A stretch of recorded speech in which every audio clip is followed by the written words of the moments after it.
Hey guys, welcome back to this channel. In this video I'll be showing you guys how you can basically comment and react to a BuzzFeed quiz. So select a BuzzFeed quiz that you want to comment on. For instance, this one. I'll just scroll down, or you can just select view 15 comments and it's going to bring me to this page. So you can post a comment here. You can just write it.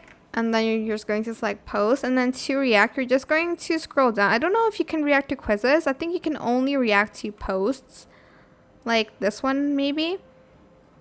I'm just going to scroll down a lot. You do have to scroll for this one, and then you can, there we go, there's this like what do you think option, and then you can like press the like button, the like gross button, the love button.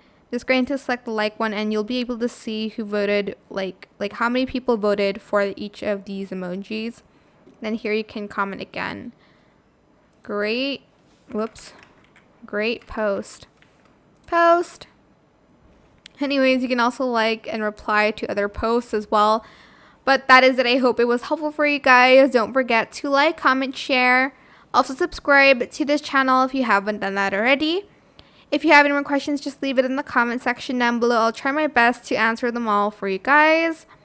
And if you found this video helpful, please click the thanks button as well. That is it. Thank you so much for watching. Bye.